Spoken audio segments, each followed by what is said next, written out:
The Fantasy Football Heroes and Villains podcast on the Sports Gambling Podcast Network is brought to you by Circa Sports. Circa Sports is back with their Circa Survivor and Circa Millions contests. $14 million is up for grabs. Get all the details at circasports.com.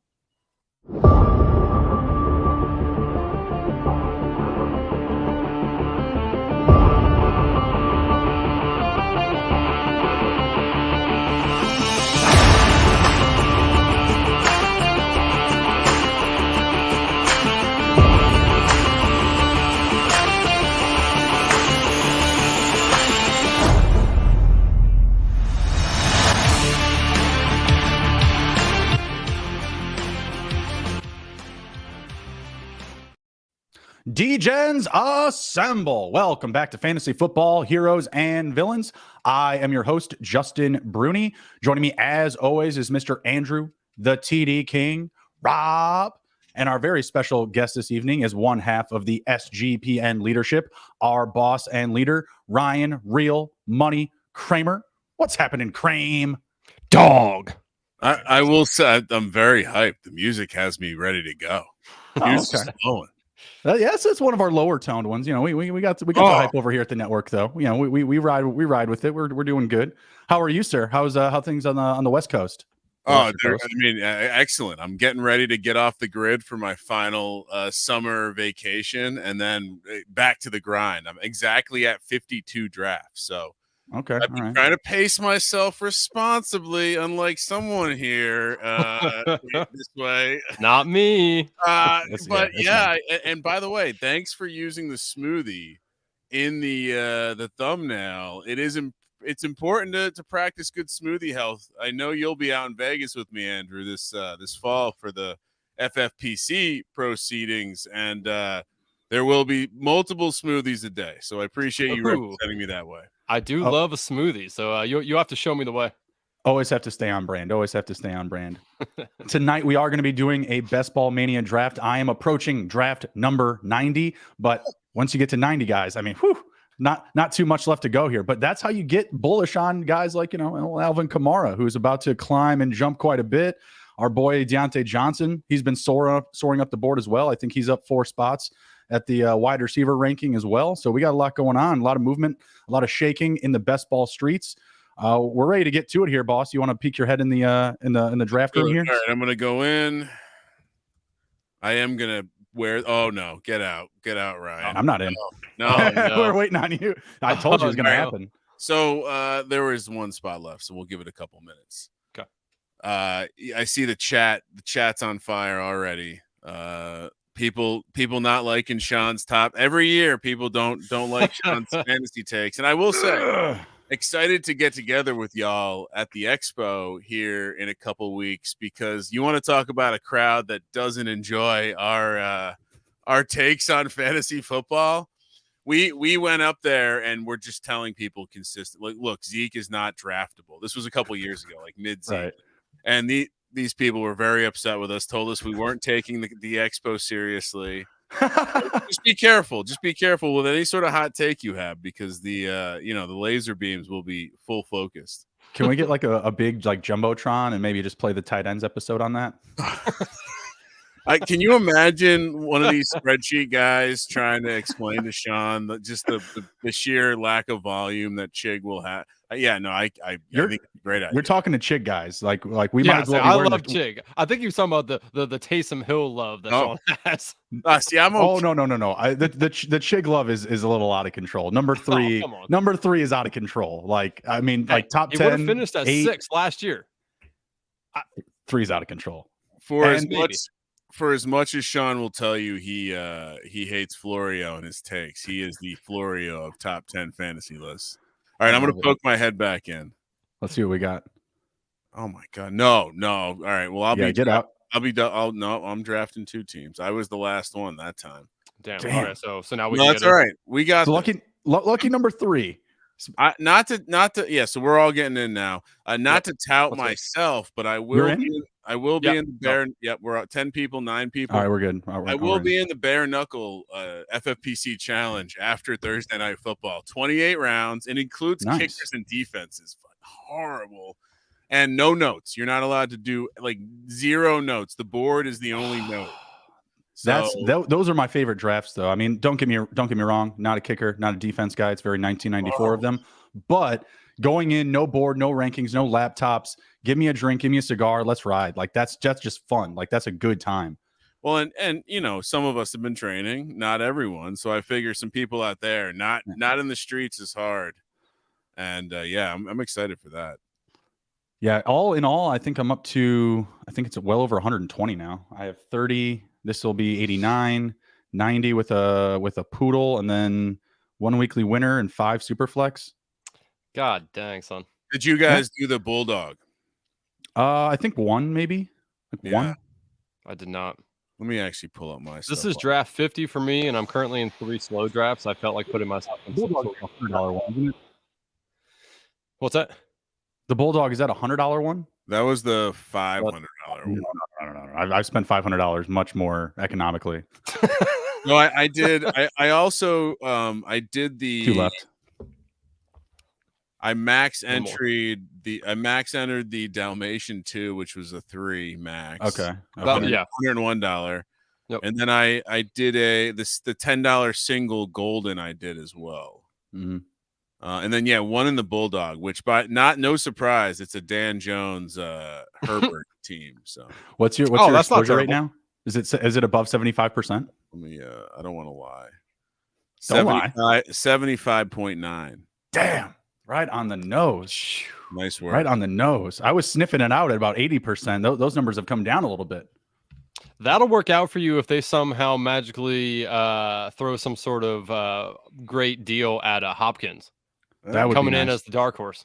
Ooh, Kramer at the 2. I'm at the 12. The King at the 6. Let's any friends or family in here? Oh man, you skipped right over Team Ramrod. He's in the 3 spot. He is in the 3 spot.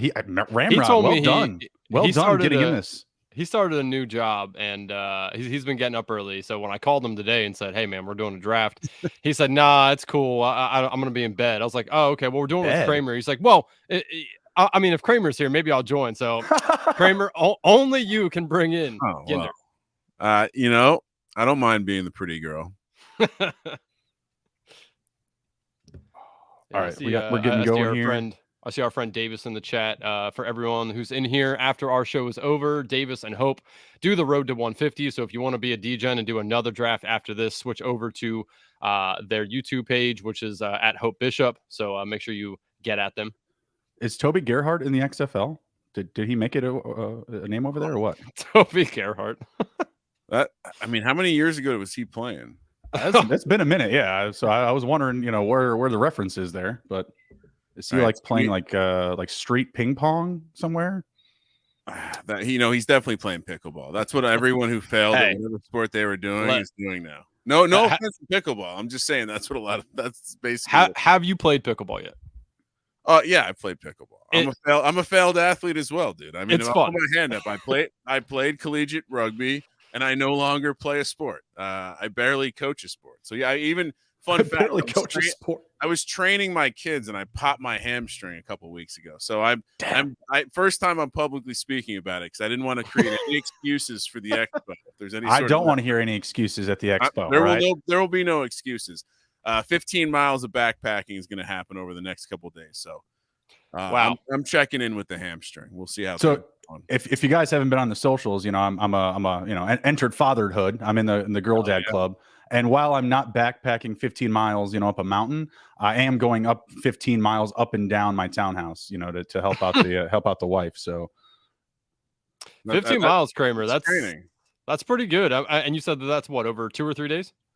It's really just an out and back. We'll be camped out for a couple days at the same location. So it's a 7.5 mile in and out.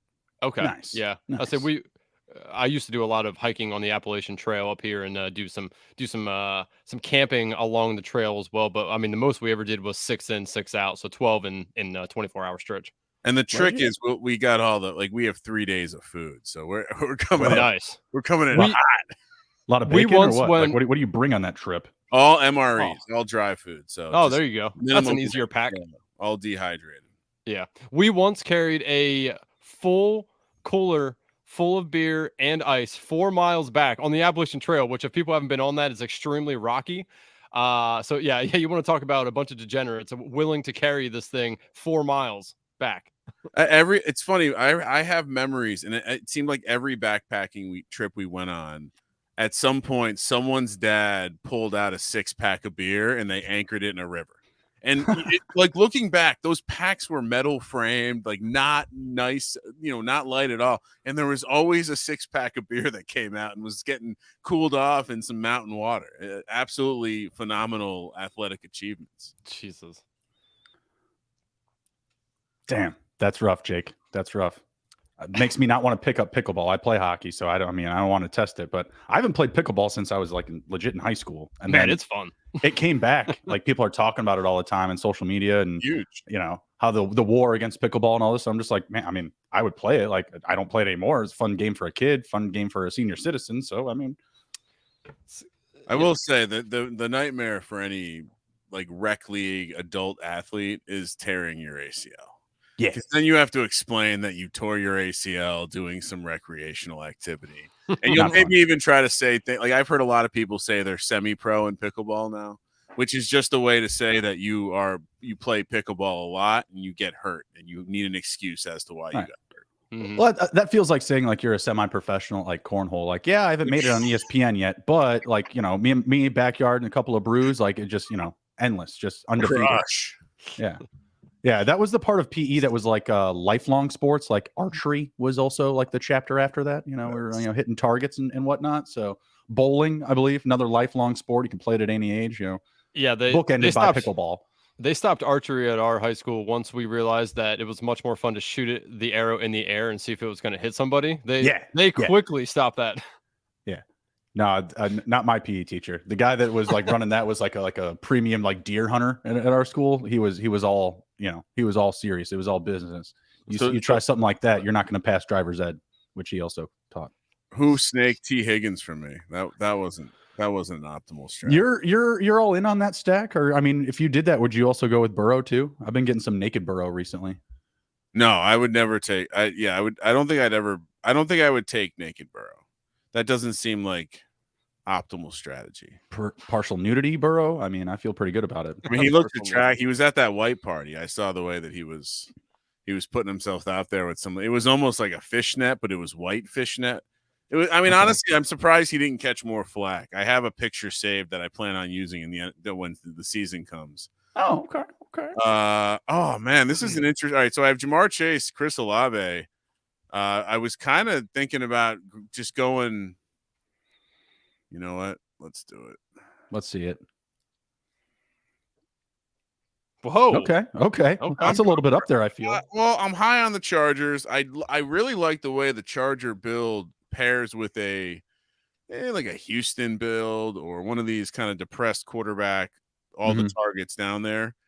And frankly, I'm fully committed on the fact that I think everything is trending in the right direction from pace to like everyone's talking about how the ADOT's going to improve with Kellen Moore and they have all these weapons. Keenan Allen's a stud and you can probably get him towards the end of this third round. That's mostly where I've been drafting him. And I like the idea of investing in this offense. I think it works. Kellen Moore or his ribs or Herbert's ribs, because I feel like it's more like him being able to deliver downfield was more affected by his injury than it was necessarily the play calling. Oh no, it was I as someone who had to watch a team that was coordinated by Jason Garrett, I saw the signs. When you're running to the sticks on 3rd and 7 and all 5 receivers are running routes within the 7 yards, like that just looks like trouble. So I think, honestly the best receiver on the team is Keenan Allen. The guy, this is a little bit analogous to Deontay Johnson. These guys command targets because they get open every damn time. The quarterback can trust that, and the other guys on the team are going to do different things. So I think Mike Williams running more down the field only helps Keenan Allen and Austin Eckler, honestly, and maybe whoever the tight end ends up being. So yeah, I do think that Keenan Allen's up for a monster year. I think it works for you because it's your third wide receiver. If it was the second one you were taking the leap like that, I would question a little bit more. But having Jamar Chase and Olave already, I think that is the ideal way that you want to put Keenan Allen on your team. And I think a lot of people would probably feel like it was a fairly steep reach to go after Keenan Allen there. What you got him like 9 picks ahead, I think. Yeah, it's funny. In the other draft that I'm attempting to juggle at the same time, just for reference, he went with pick 40 in the 4th round. So, which, by the way, I have Josh Allen, Saquon Barkley, Travis Kelce so far. Enjoying the build. Nice. So let's talk some news here a little bit. Alvin Kamara, obviously we saw that, he has agreed to the plea essentially. Where do you guys think he lands up? I saw you guys, Kramer, what you said, like maybe 2 games. Justin, you said maybe just the preseason. I mean, ideally what he's probably going to be 4 games probably. I don't think so. I Really? do not think so. I think, diving. I mean, again, I get all of my legal advice from the Twitter legal fantasy experts, which a genre that I never knew that we expected. I think it sounds like him not having a felony is going to be a meaningful thing. And it seems like, if I'm being honest, this it's 2 games, as I thought about it more, seems like the max he'll get here. I thought it was a lock for 6+. Then I was starting to read stuff this offseason that he might not get suspended at all. This kind of lines up to that. So I guess I would set the line at 1.5 and barely take the over, but I think it's going to be close. I sounds like this was a big positive for Alvin Kamara. Also opens up the door for him being suspended this year, which some of the stories were saying it could be pushed out another whole season. So that obviously puts a nail in that. Oh, I would love it. Getting him at that ADP of what, like anywhere from 95 to 100. It's just an absolute steal. Oh man, he was going like into the 130s earlier. Mm-hmm. I mean, he's my 4th or 5th highest running back right now for exposure rate, and I've got this is team 89 in the Best Ball Mania. He's my 4th running back in my $500 big dog team, and that felt like kind of a why not, because the upside can be so massive. I think you just have to you have to get through the fact that Jamal Williams is there, and that Miller maybe he could be Kamara, but I've read some of the reports on things like Derek Carr and the coaches are saying about how Kamara looks. Maybe he hasn't lost a step and just some things had to get sorted out. All right. Yeah, I mean, there's obviously the pecking order there, and he's kind of fallen short of it without having Drew Brees around. But I mean, he's still the high volume guy. I don't think that Michael Thomas coming back is really going to affect anything. I think the emergence of Chris Olave certainly helps. But if he's there and he's healthy, he's going to be the priority guy.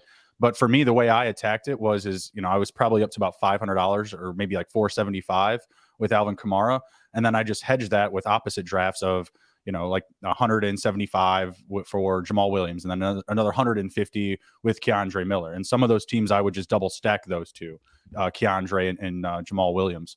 But now, most people they're going to be leaning into, either pulling Kamara up or, I'll buy the dip, I'll buy Keandre Miller or Jamal Williams. He's even farther down the board, which is probably what I'll lean into, honestly, with the amount of exposure I already have at Alvin Kamara. It's not like I want to just start buying up a ton of him with him climbing, most likely 10, 15 spots ADP. That could be like going on weekly as more good news starts to come out.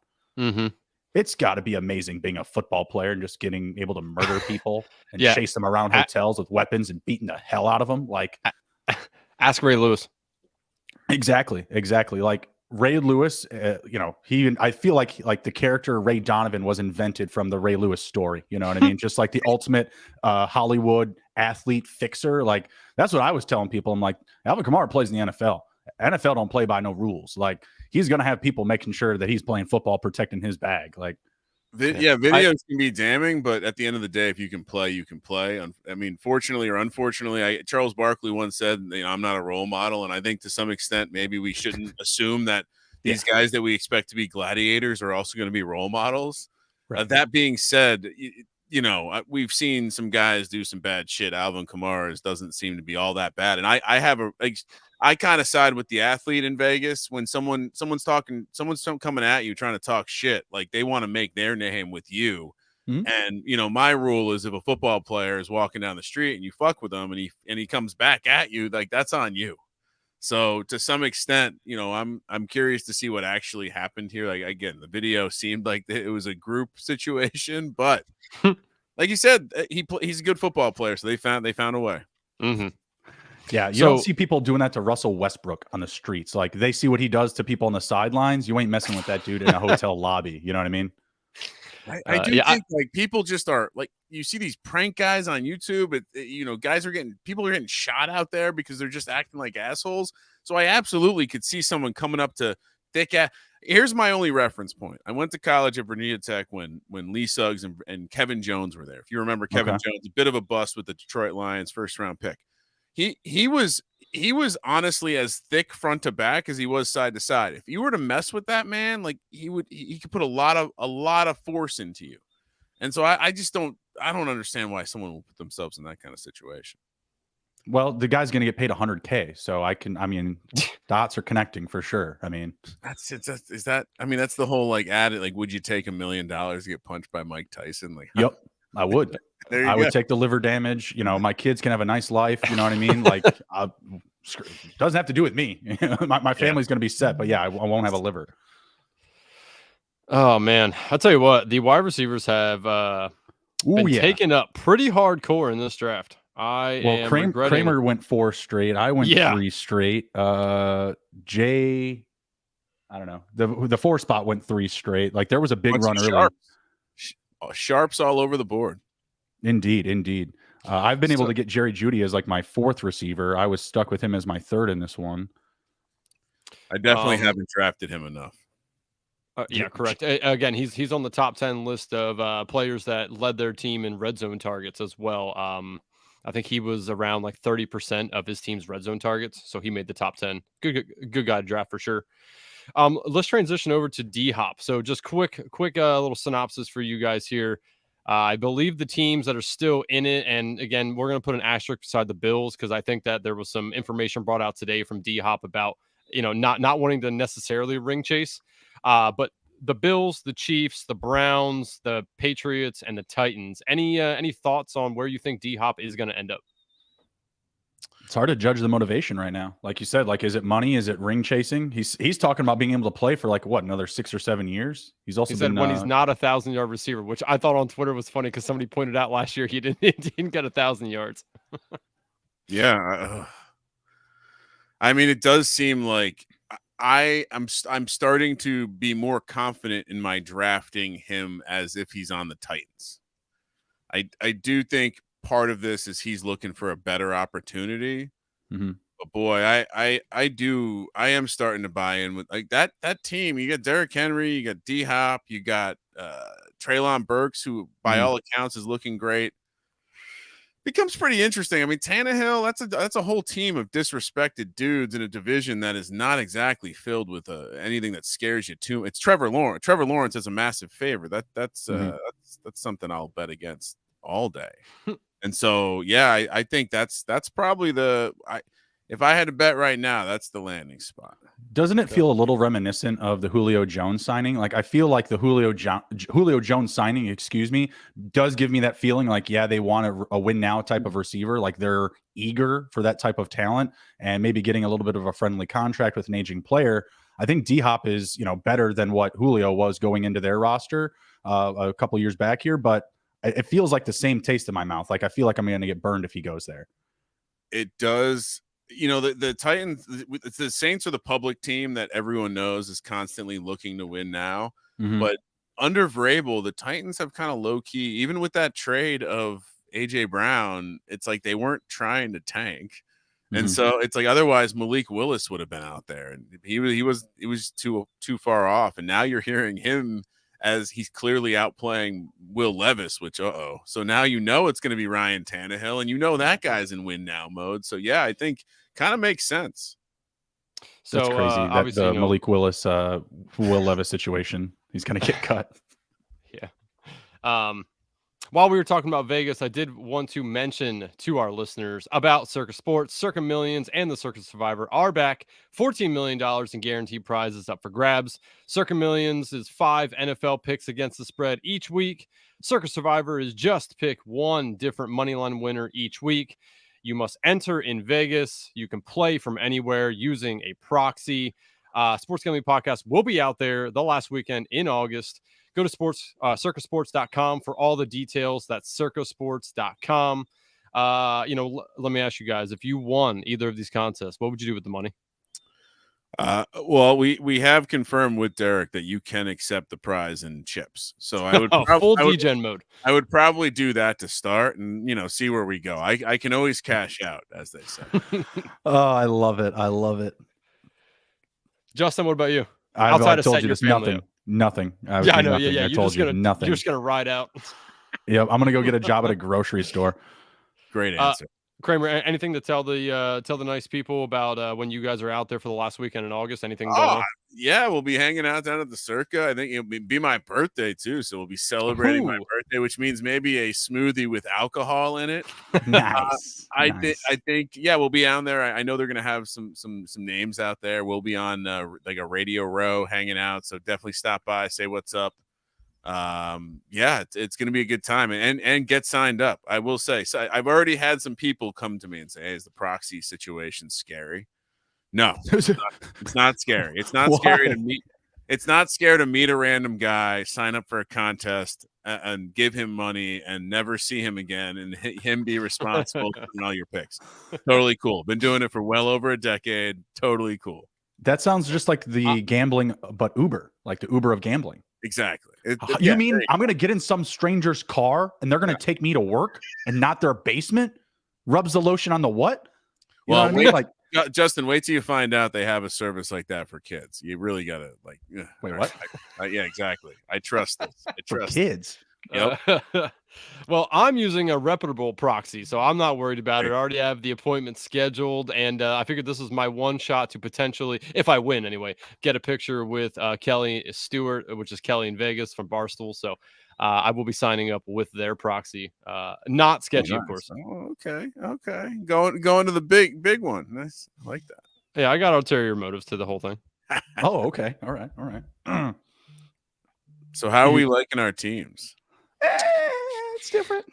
So I went obviously Patrick Mahomes and Kelsey. So when those are your first two picks, the rest of your team does kind of look a little hairy. I was able to secure Derrick Henry's 7 picks after ADP at pick 30, so I'm all right with that. And then wide receiver room's looking all right. Just trying to shoot for some upside guys like Zay Flowers here. Obviously I picked up your favorite wide receiver Kadarius Toney. So we'll see what happens, but it's all right. Could be worse. I'm rocking some Lamar Jackson, Ken Walker, J.K. Dobbins, David Montgomery, Monroe St. Brown, Garrett Wilson, Jerry Jeudy, Quentin Johnston. Feeling pretty good. I'm shaking it up. It's a little bit different other than Monroe and Garrett Wilson. That's a pretty popular combo for me, anywhere from like the picks 10 to 14. That's pretty usual for me. But the rest of it's, a little fresh. Don't have a lot of J.K. Dobbins, I'll say. I did see. I was trying to watch, and I must have missed it. But Alvin Kamara did already go. He went at pick 72 with a current ADP of 102. So this guy picked 30 picks ahead. Early, right? That's a bit early. Yeah. Rest in peace, the Alvin Kamara value. It's over. Yeah, it's gonna quickly diminish. You can thank Twitter for that one for sure. Everyone was jumping on their horses today. It was absolutely insane. I was sitting over here like, is it true? Yeah, that's a bit much. I was so happy when I saw it, but then I was like knocking on every piece of wood I could find. It's like, this can't, I got to wait. I can't just, I can't ride with this in full confidence yet. Yeah. Let's have a little conversation about Bijan though. Cause Kramer, I know that you're big on the Falcons, and I am not low on the Falcons. I'm certainly higher than the average Joe on Desmond Ridder. I feel like it's an experiment that's going to have more profitable returns than Marcus Mariota. And we're going to get a bit of a step forward for a team that scored like the 15th most points last season in the NFL, which is kind of shocking if you take into consideration they were missing Kyle Pitts for an extended period of time. Marcus Mariota was their quarterback. Tyler Algier was their prominent runner on the ground for most of the season. Like middle of the NFL in points scored per game. Like it feels like Arthur Smith does have the tools to, really attack his division and, dare I say, potentially come out on top. Well, what if the answer is they're just going to be a better version of the same team they were last year? Because to your point, all these numbers are starting to come out about how this offense wasn't horribly bad down the stretch. And even though they were a boomer, lame, run the ball team, and they were, all the fantasy nerds are all mad because that made Kyle Pitts fail and that made Drake London fail. I think, look, that's why they got Bijan Robinson. He's a running back. He's an athlete, a playmaker, dressed up as a running back. I've heard multiple interviews with Arthur Smith that like Tyler Allgeier's carry numbers, I don't think are going to change all that much. I think you're just going to see both guys have a tremendous amount of touches. And then you're hearing the words of, hey, Cordell Patterson, guy I love, top 10 football player in the league. He's going to be lining up out wide a lot more. Right. And I haven't even mentioned Kyle Pitts and Drake London. I'm all in on this team. I do think I do get the case for Bijan, though, because I do think he was drafted because he's going to fit what they want to do, which is line up everywhere. Like Algier is going to be on the field with Bijan a lot. Patterson, like the Patterson, Algier, and Bijan are all going to be on the field in pairs. And I think, maybe Kyle Pitts or Drake London works out. To me, that's icing on top of the sundae. If that happens, then this is a team that's going to win that division. Yeah, I think also fourth easiest schedule projected in the NFL as well. So it's also another nice thing for them.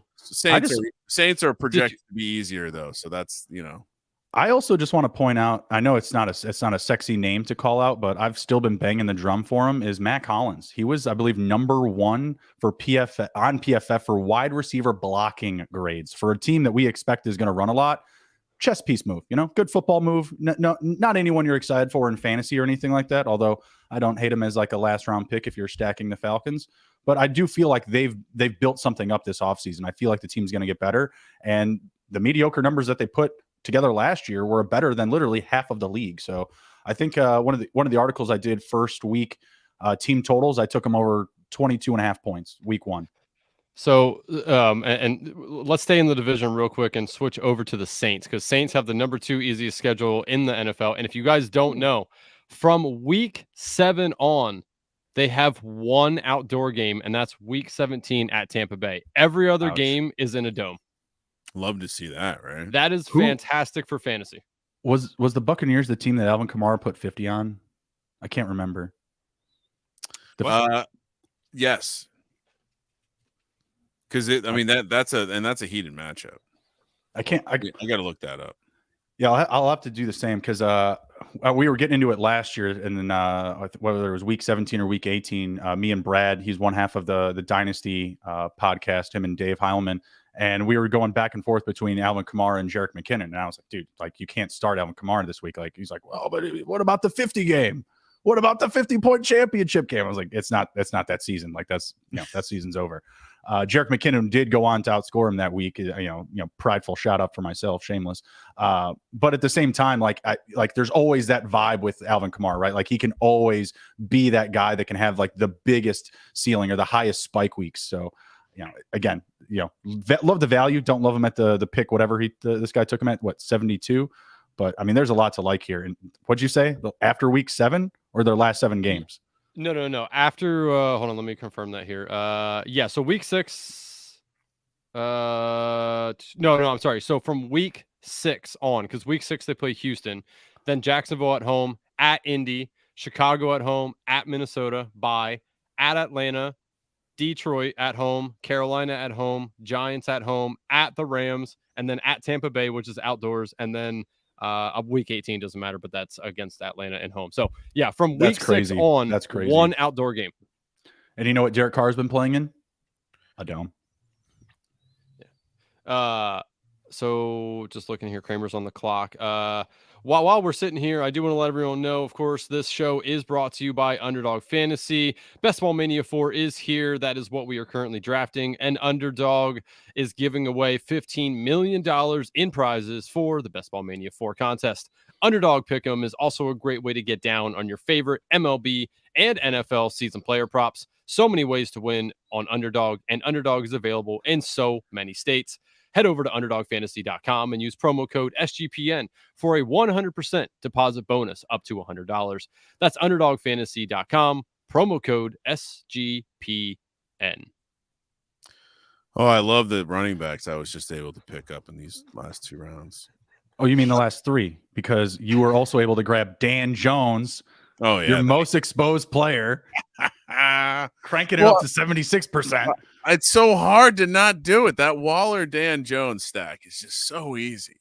And I'm obviously a little overweight on the situation because I'm out projecting what the market sees in both Waller and Dan Jones. Yeah.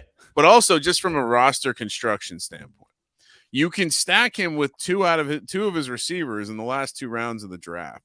He's one of these middle round quarterbacks that all the smart people out in fantasy land are telling me are the ways to attack the quote unquote inefficient market right now with the way things are laying out. And, does that mean I should also be taking some Deshaun Watson? Yes. But I'm taking a lot more Dan Jones right now because I'm obviously clearly second year in the offense. I mean, look, we can have the conversation, but I mean, I get it. He's your guy. It's your team. It's nostalgia. But owning Blockbuster stock was also nostalgic at one point. You know what I mean? Like, in fairness, I never owned Blockbuster, nor am I a financial advisor. But I wouldn't have bought Blockbuster. That was I'm a fantasy advisor. That's for certain. And hey, I've got Dan Jones. Yes, it's too much. It's too much. What is too much number? Like, what do you think? Davis in the chat, Ping, he's got like a crazy amount of like James Conner. I'm like, man, I love James Conner, but like when I'm looking at this tournament, like this game and this like format that we're playing in, diversification feels like the way to attack it. Yes, you're right. Yeah. But I want to see someone come up with a formula that shows me like draft equity to appropriate ownership. Like where's that graph? Like where's the intersection? Because when you get to the 9th round, 10th round for a mobile quarterback, it feels like it's got to be near that intersection. Obviously 80% is exaggerated, but also I don't mind being the guy on that hill. I mean, I doubt anyone else will be at 80% exposure to Dan Jones. I'm trying to land on 69 if we're being real. 69 would be perfect, but we'll see how close I can get. I think it's. I think you probably want to be less than 30% on each guy. But also the caveat of that is, I think it really depends on what position and what guy you're drafting. So like, I'm pretty heavy in on like Devin Singletary. He goes a lot later in drafts. Same thing with Dan Jones. He goes later too. So you're not going to kill yourself doing that. Being overweight on a top guy in like the first 4 rounds and he shits the bed, that's going to hurt you a lot more than some of these other picks that are later in the draft. So I think it's just, you need to look at what's happening with that pick. Where is it? What position is it? And then go from there. But I think ideally I'd like to stay around 30% for my like top exposed guy. Well, like I have a ton of exposure to Devin Singletary, but nothing close to, $800 into one player, $1,000 into one player. But that'll change though when you max out. I will not get Devin Singletary that high. Like I've capped him. Now I'm pivoting to trying to get more exposure to Dameon Pierce or trying to get other Houston Texans players or just other guys that I haven't drafted a lot. It's true. I have I have 3 4-figure guys, and it's kind of skewed because of the big entry, but it's Waller, Dan Jones, and Nico Collins. Okay, I love me some Nico at his value, but he's even coming down, he's getting more expensive too. So I'm glad I'm overweight now because I won't be later. I guess that's the other argument. And I feel like that's the benefit of, like my approach of just being so bullish, before August, before July. Like right now I'm doing 1-2 drafts a week. Before I was doing that in a day, every day. You know what I mean? Constantly just buying that value because you're going to see all of this public movement from news, fantasy takes, just any type of blurb in the media just, shoots guys up. Wait until you see Brock Purdy completing passes in training camp. It's going to be ridiculous. You know what I mean? Like it's going to be bonkers.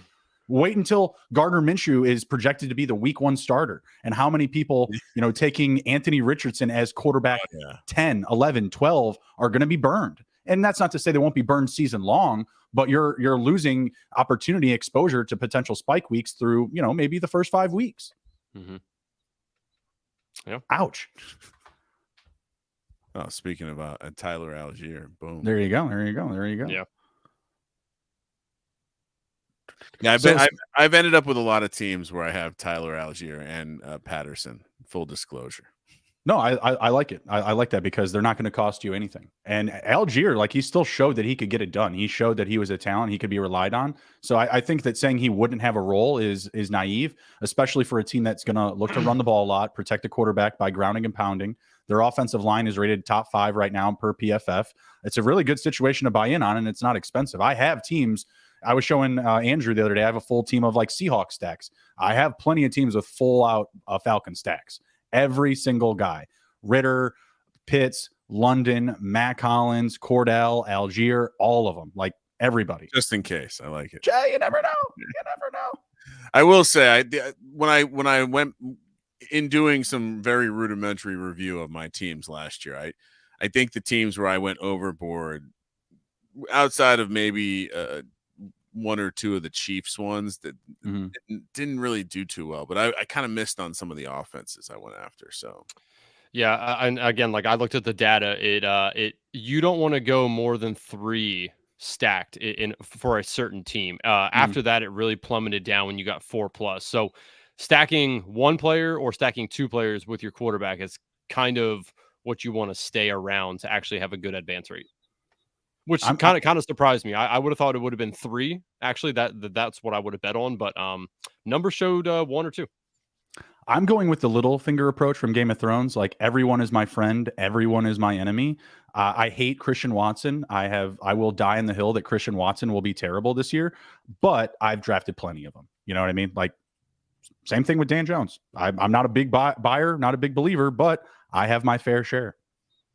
Yeah, it's interesting. It's like you can play this like someone who's going to multi-entry with a strategy to have certain exposures. But I also think to the point of, the point in time of when you're drafting, I do think early is when you want to have that opinion. Early is when it's okay to be off market because it won't matter as much if you're right. That's the whole deal with drafting with no bye week information, right? Yeah, exactly. Yep. So you with Darren Waller, I wanted to go back to him. What is your prop bet with you and Sean? It's Darren Waller versus Dallas Goedert. What are the terms of that? So we're doing, and I don't even know why we agreed to half-point PPR. It doesn't seem, but we did underdog scoring. Whoever has more, or the player that outscores the other player. Just total points, right? So Darren Waller, for the season, Darren Waller versus Goddard, fantasy points based on underdog scoring. Loser has to wear a mustache for the amount of days matching the number of points that the player was defeated by. And is this a fake mustache or like, you guys can both rock it? I know you can. I'm looking at your beard right now. I think we both, if you've never seen Sean's acting work, he has played a cop once or twice, and the mustache does come in handy. So NYPD Blue? I think I was Sipowicz? I got to see this. This NYPD Blue featuring Sean. Yeah, so I think we both will be able to pull it off. I do, there is the nightmare scenario of injury. We do have a player; they have to play a snap or whatever, right? So my recommendation is to just set it for a game minimum. Like each guy has to play in 14 games or 15 games. Otherwise, you just call it because it's really silly to have a prop bet like that and like Dallas Goedert got hurt in week 3. Oh, duh, of course. Waller finished, ahead of him. He played 14 games or whatever. That could be fun, though. No, that's not fun. That's not fun. That'd be hilarious. That would be terrible. Just like 150. I feel like if that's the case, it only deserves to happen to Sean since he's calling for players to get injured, like Bijan. Like that would be. I know I'm not supposed to say that. Like, no, you're not supposed to say that. No, don't say that. That would be pretty funny, actually, because that's exactly that's exactly what he's done, and that would be the ultimate karmic surprise for him. Karma from Kramer. The reason I ask is because Emerson, Beery, and I also have a prop bet. Let's hear it. You answered this question on Twitter. Who is a better value this year, Deshaun Watson or Jared Goff? Me and him are going toe to toe. We're shaving heads. Shaving heads. Hello. 14 games minimum, right? You got to get at least 14 starts in. Deshaun Watson versus my Jared Goff. Bald heads. I like that. I'm telling you, man, it's gonna be. I don't hate that. Kramer said Goff by a mile. I'm on the or by a million. Excuse me, misquoting. By a zillion. Yeah, I would stand by that. I definitely. Shaving head's fun too because it's you're putting yourself in a tough situation. I like it potentially is going to create some adversity, and it's a real bet. That's what you got to do. You got to put your nuts on the line, as they say. That's really how it all started. We were doing a mock draft show last week, and it's dynasty, and he took Deshaun Watson and like pick 6, and I was just like, buddy, what are you doing? And then I took Jared Goff probably in the middle of the second round, and he said, buddy, what are you doing? And then fireworks ignited. I mean, I think honestly, I think you could pull off a shaved head fine. Like Emerson, oh boy, he's living for them tips. Like he's a bartender. Like it's tough. It's tough. Look, we're all beautiful. I get it, but hey, not everyone is as beautiful as everyone else. That's what I'd say. I could never shave my head. Yeah, not everyone has the head shape to do it. It's not to brag, but if you don't have not everyone has a round head, as it turns out. So yeah.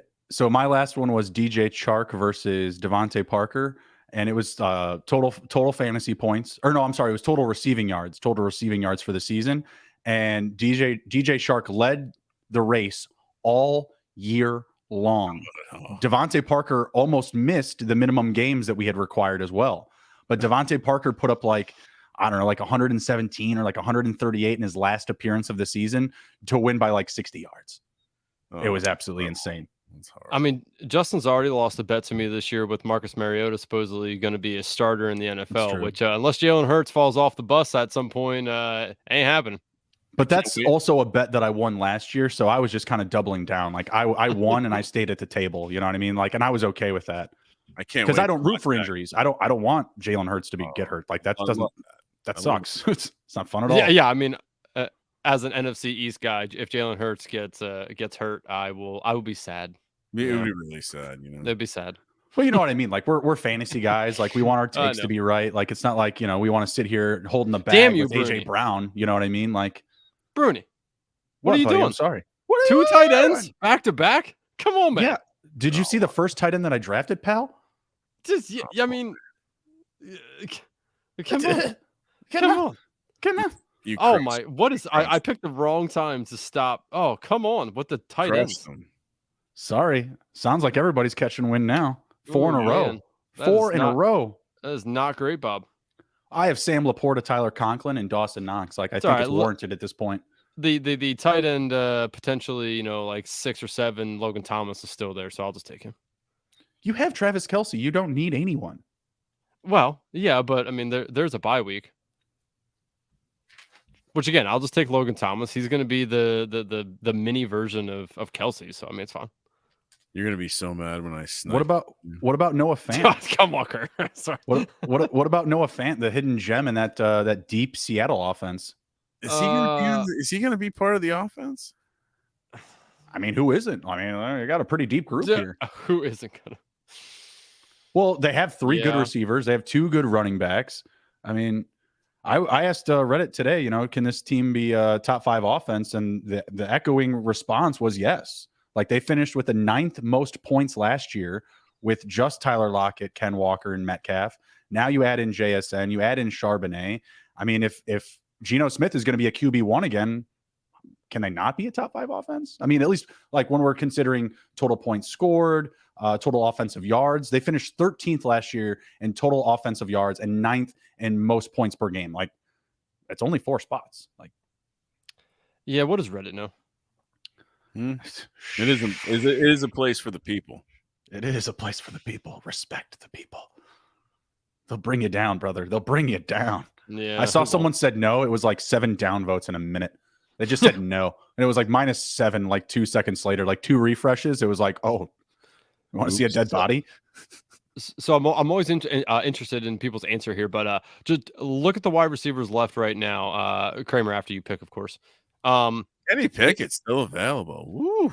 Yeah, it's actually not bad. like that. Look at the wide receivers still available. Give me a name there that you feel is a guy that will have like, I don't know, 3 or 4 spike weeks. I mean, one of these guys is in my queue. So I do think. I'll give you a giant. I think like everyone talks about how they don't give a shit about it points in the beginning of the season because that's not the high leverage weeks and all that shit. Wan'Dale Robinson, if he does come back for this giant, like he's the one guy that I think that could show up and take like be the guy. He became the guy last year. So that I would say that, and I would say Josh Palmer, because if someone gets hurt in that situation, he immediately becomes interesting. Okay. Not a Josh Downs guy. Sorry. Don't believe in Anthony Richardson. Ouch. Although you see the news about Gardner, about what they're saying about Gardner Minshew now. Uh-oh. We might not have Anthony Richardson starting the season as the quarterback. That would not shock me. You know my answer here, Andrew, and I'm gonna dive right into it head first. Give me some more Chase Claypool. Jesus, dude. Really? 3 or 4 spike weeks? 3 or 4? That's all you asked. They're saying horrible things about him. Yeah, he might not even play. They're probably even fucking bench. Who is they? Who is they? Who is this they that you speak of are saying terrible things about him? You know what? Let's make a bet right now. We already have. I'll you go and I out have already on the done limb. a Chase Claypool bet. I'll go out on the limb and say Puka outscores him. Oh, all right. Well, I'm gonna get Puka too anyway, so fine, whatever. Oh yeah, you would. I love Puka. Puka's gone already. Don't worry. Yeah, that's going to be a guy that shoots up when training camp happens, because I'm telling you, I really think he's more athletic than Van Jefferson, and I think he's going to slot in right behind Cooper Kupp on the depth chart. I just still think that Van Jefferson and Matthew Stafford have a really good connection. Like they've looked really good together in the past, and I think that being, with Stafford having a little bit of extra chemistry is going to help him be on the field at least more early in the season. Like if you're talking, I think Puka could be a very good player to target in like the weekly winners, because he's someone like you can kind of target with like Jamison Williams or rookie running backs that you expect to make, kind of like second half, like, surges up the boards, at least in like per game performance. Like they just take a little bit to get going.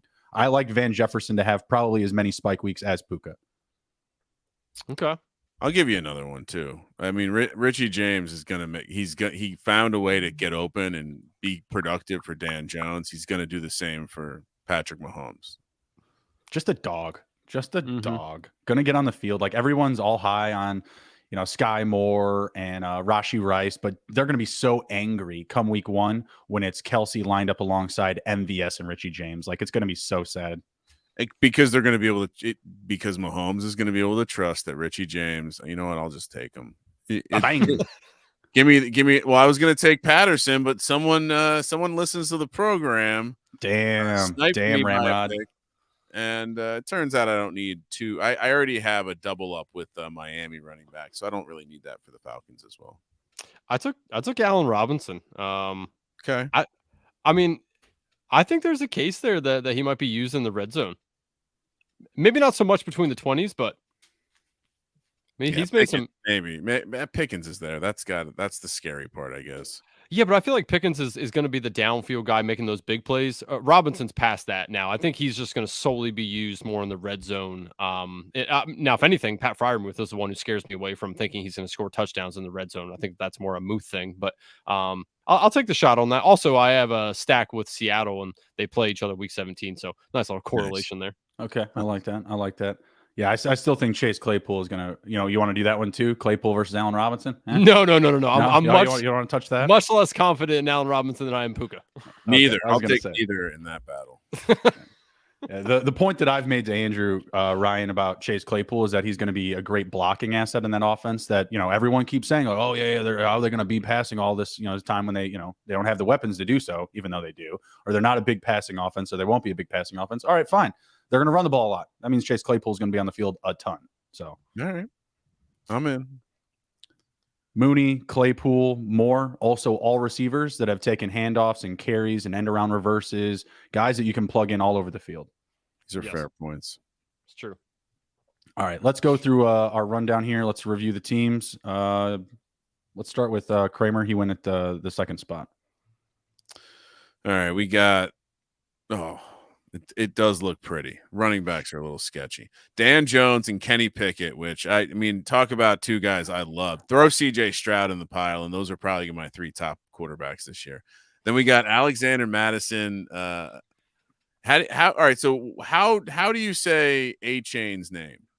I say it like you just said it, Devin A-Chain. Devin A-Chain. Just had some conversations with people who don't believe it's A-Chain. I think Kiki Boutte was like the big one early on, and he's an afterthought already. So yeah. Then you got Mitchell, Tyler Algier, Raheem Mostert. So hopefully cornered some carries there on some run first teams. Jamar Chase, Chris Olave, Keenan Allen, DeAndre Hopkins, George Pickens, Michael Thomas, Isaiah Hodgins, and Darius Slayton to go with Dan Jones, and Richie James, Darren Waller, and Gerald Everett, my only tight ends.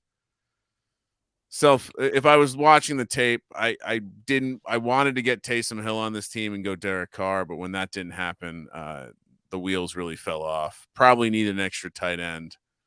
That's my Richie James probably doesn't need to be on the team, but I like him there. He former chemistry with Dan Jones. Love your won wide me a receiver. championship last year. Your wide receivers will carry this team for Yeah. a while. That's how I view it. Strong. Yes. All right. I will take my team here. Quarterbacks: Patty Mahomes and the aforementioned not starter Anthony Richardson. Damn. And again, I got Richardson 2 rounds after ADP. He's ADP Nice. 101. I got him at Nice. 126. That's That's good. fine. That's I already good. had Pittman, so it's all right.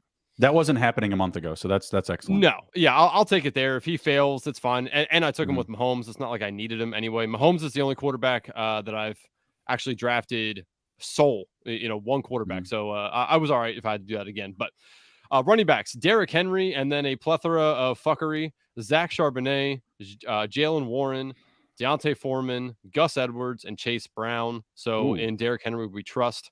Wide receivers: Scary Terry, Deontay Johnson, Michael Pittman, Kadarius Toney, Zay Flowers, Sky Moore, Alec Pierce, and Allen Robinson. Tight ends: the big man, Travis Kelce, and Logan Thomas. Damn, you waited a minute for receiver. I did, yes. My first receiver was 43.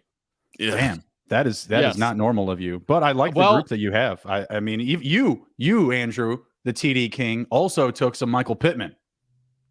Hats off to you, sir. Again, good value there. He's dropping. I mean, look at the ADP between him and Deontay Johnson. It's like flip-flop from what it has been the entire time. So, I'll start taking Pittman now. I'm glad I'm going to get a better value than what most people have been throughout the year. So I'm all right with that. But again, this is what people need to see is I don't have too many of the Kelce Mahomes stacks. Once you do that, you suffer everywhere else. I didn't have to take Henry, but he felt like that was good value. Could have took a wide receiver there, but I would have been reaching anyway a little bit. So it kind of was just what it was. But when you do QB and tight end early, man, do you get fucking pigeonholed? Hurts. Oh, absolutely. But at least with Derrick Henry, you're getting that potentially top 5 exposure at the running back position for this year. So I really don't hate it. And we've just been banging the drum for all those guys. I've been getting a lot of Michael Pittman at his previous cost, but he was still my 4th or 5th receiver drafted. Like I was paying more for him again, like a month, 2 months ago. And I have a fair amount of him. I believe he's in my top 5 for most exposed receivers. But at the same time, I was never taking him like really bullish as like my 2nd or my 3rd or anything like that. So still a good situation. I like you getting him at your 3rd. Let me go through my team. I'm just gonna say it. Like I like my team better than you guys. Like you guys. Hey, I'm just saying. Like you kind of faded running back. I faded tight end, which is one of the weaker positions, right? Like Andrew's gonna dominate me in tight end scoring, but I mean Lamar Jackson, Jared Goff, guys I both feel can finish as QB1s. Ken Walker, J.K. Dobbins, David Montgomery, Keandre Miller, Devin Singletary. Had to do it. Had to get me some more Devin as I was preaching his name. Real quick, I want to pause you there. So what's the Devin Singletary case? Just simply this. They're bad. They're bad, and they're going to shut down Dame Pierce at some point or limit his exposure to the violence that is the NFL. I think also there's something to like a Shanahan-ian system. Yes, in the way they've deployed guys they've signed before. I'm jealous of how overweight you are. I think I need to put more Singletary into my CJ Stroud, Nico Collins stacks. The other thing for me too is Singletary ranked as one of the most explosive running backs last year as well, which is an underrated stat. I mean, in an offense that you're probably going to need some explosion to get some points, a man that's going much later in drafts is easy to take as a. I mean, he's usually like my 4th running back. I'll take that all day long. That's completely fine. And like Justin said, Dameon Pierce, they gave him a shit ton of work last year, and he kind of broke down at the end of the season. I don't think they want to break their new toy right away again. So I think the split's gonna be a little bit more fair than it was last year. Yeah, they're building up to something. Like their roster construction is getting better and better by the year. Obviously, running with I don't know why his name isn't coming to me. Davies. What was it? What was the quarterback last year? Davis Mills. Davis Mills. I don't know why Davis Mills' name wasn't coming to me. Davies Jones locker. He was buried in Davies Jones locker. It was not good, but I know all three of us were like, yeah, sure, last round, no problem. We'll take us some Davis Mills, right? Like we'll buy in because it feels like this team is slowly but surely getting a little bit better. I still feel like Devin Singletary is going to be a big part of like second half scoring. Like he feels like a player. I know no one's recording this stat, but like the player that's going to have the most points in the second half of his game at the running back position, give me Devin Singletary. Like look at week 1. I expect him to have a spike week. I expect him to potentially have two total touchdowns at least. They're going to be playing the Ravens, I believe, on the road. The rookie QBs up against Harbaugh, terrible record. I want to say like 6-18, something like this. So I feel like there's going to be plenty of opportunities like that where you're just like, yeah, you know what? They're scoring some points here and there, but they're still not a good team, and there's no reason to just kill Dameon Pierce. So again, thank you for saying nice things about Devin Singletary, my 5th running back drafted here. Finishing up, Amon-Ra St. Brown, Garrett Wilson, money stacks, Jerry Jeudy, Quentin Johnston, Alan Lazard, Odell Beckham Jr., bring back to Lamar and JK, Chase Claypool, don't be surprised, double-digit TDs, Puka Nakua, we'll see what happens. Sam Laporta, stacking with Goff, Tyler Conklin, Dawson Knox, Naked Knox. I'm getting a request to do team Ramrod's team, so I'm going to read it off to you two. You guys give it a grade, or read the text. Give it a ranking. You have to read the text. That's his cost. What's it say? It says you better ducking read my team. So nice. I'm assuming he meant fucking, but okay, all right. That's fair enough. That passes the test. I'll allow it. He's a demanding little guy. Quarterbacks: Jalen Hurts, Bryce Young, and Desmond Ridder. Running backs: Christian McCaffrey, Dalvin Cook, Antonio Gibson, Khalil Herbert, Roshan Johnson, Cordero Patterson. Wide receivers: Devontae Smith, Drake London, DJ Moore, Jahan Dotson, Jonathan Mingo, Jaden Reed, and Tyquan Thornton. Tight ends: Kyle Pitts, and your tight end 3, Chig Okonkwo. This is cheating. He just drafted players he knows that we like, so we'll say nice things. This is ridiculous. Yeah, I love all these players. Construction. The receivers suck. That's the answer. This team will break because you're relying on a Falcons and Bears receiver. And I'm not. I will say, like, transparently, I do like Dotson. I do like the idea of Drake London. He's going too high. Same with Moore. Probably that just hard to get over the hump on that offense. And honestly, I'm not drafting enough of Mingo and Reed if they're really going to be big parts of an offense, because it I don't know. Maybe I'm just reading the wrong tea leaves. So I would say the receivers here leave a little to be desired. And what are you doing taking Cordell? You got plenty of running backs. You didn't need to take Patterson over me. That wasn't. He's just fishing for compliments. Fucking Gindy, unreal. He's creating content. I like that. I do. So 1 through 10, Kramer. How do I rate this team? Yeah, 10 being the best. Obviously, this team won't beat any of us. I predict this team will finish beneath all of us. Oh boy, that's the opposite of an 8, Gindy. That's a 2. All right. I like your I like your premise. It's almost like you read the Cliff Notes and didn't pay attention in class. So I'm gonna give you a C-. So shit. So C-. That's like a 6. Give it a 7. Yeah, Kramer buried him. Shit. Shadowland. I think that's our lowest grade to date. So Gindy wins the award. Damn. Are you guys interested in the other team I drafted? Oh yeah, go ahead. Yeah, let's hear it. All right, so I got Josh Allen and Sam Howell, Saquon Barkley, James Cook, Brian Robinson, Khalil Herbert, Tyler Algier, Kenneth Gainwell. Way better. Terry McLaurin, Drake London, Hollywood Brown, Gabe Davis stack, Michael Thomas, Zay Jones, Khalil Shakir stack, Hunter Renfrow, Travis Kelce, Dawson Knox.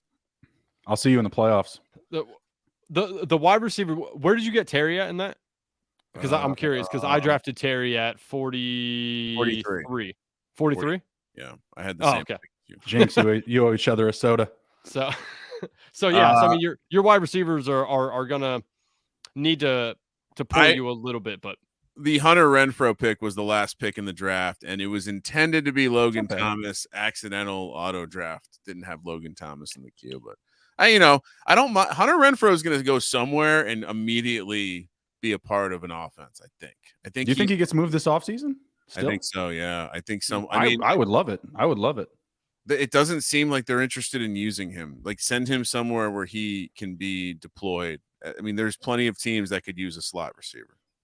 No, absolutely. That's a complete wild card. That's a complete wild card. I mean, I could pick 8. Yeah, I was plus I teams was that literally he could just go to. thinking the Chiefs. I'm like, oh my god, You can't trade him in division though. no, that wouldn't happen. I would That wouldn't imagine it'd happen. be a release. I would expect like an NFC team if it was going to be via trade. Well, Giants already did some business there. He kind of they have lots of slot receivers. Maybe they bring in adding another one. Adding another one to piss us off. Maybe the Saints. I don't know. Like, you see an injury, maybe Andrew is just like, nail on the head with Mike Thomas and he gets hurt in training camp and they're just like, screw it. Could be.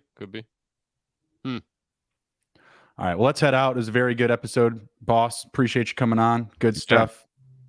We got to do it more often. Cheers. And check us out. Draft day coming up. We'll start talking about that. And, we'll come see us in person at the expo. Yeah, it's going to be good stuff. Anything that you want to peep for the SGPN party? Any treats? Do we have a celebrity flag football player on our team or not? I don't know. Can you confirm or deny? I don't know. We're Stone Labano, maybe a permanent quarterback. I don't know. That's the word in the streets. That's what I keep hearing in my ears is like, who's our celebrity guy? He did just say Hunter Renfrow is going to be on some sort of offense. So I mean, hey, I mean, I will say, if it wasn't so hard to get to Canton, Ohio, but it would be a funny gimmick to get like an NFL guy out there, be like, hey, you've been invited to Canton. You want to come out? Des Bryant will be there. That's true. That's true. We all everyone's gonna get to take turns running at Des. Like, all right, it's my turn. I'm just gonna run at him like this. You can't do that. It's illegal contact. We'll lose a down. If anyone does any dumb shit and we lose a down, I'm gonna yell at everybody. I'm gonna throw a chair. Oh, I've been training. We're all right. Last year there was a couple injuries. I fully predict there was an ACL tear last year, actually, like a legit ACL Jesus. tear. Yeah. Well, that's what happens. We're all the way back to the pickleball conversation. Exactly. People are going to say they're semi-pro flag football just in case they get hurt. Imagine having to be out in Canton's General Hospital. God, that's probably awful. Dude, that may be bad, but you make up for it with the price of beer. The price of beer there is golden. In the hospital, huh? Like Ryan and Sean were like, "Oh no, I got this. I'm like, it's really not that bad. I mean, honestly, when you live in Los Angeles, traveling anywhere is a treat because it's just like, oh wow, this is different. It's true. You guys smoking in a bar? Yeah, exactly. I love it. All right, yeah, absolutely. We got SGPN draft party, just the night out party at the Fantasy Football Expo. We got Draft Day 3 coming. It's going to be awesome. 24 hours of best ball drafting hosted by yours truly, Ryan and Andrew. Be sure to come back every day for more daily content. Do not forget to go order your SGP lighters, now available on the merch store. Oh, wow. Nice job, Andrew. Yeah, good plug. Good plug there at the plugs. How much do those cost? $26.99 for the 10-pack. It's a little steep, but as a man who uses a lighter every single day for this or that, it's well worth it. I'm not on the retail side of things. Just an idea, man. Like I was saying, every day we've got the good stuff for you. Best ball, IDP, redraft, dynasty, injury updates. Come back. We got your back. Let's go. Let's ride. Take care. Be well. Be good. If you can't be good at it. We'll see you.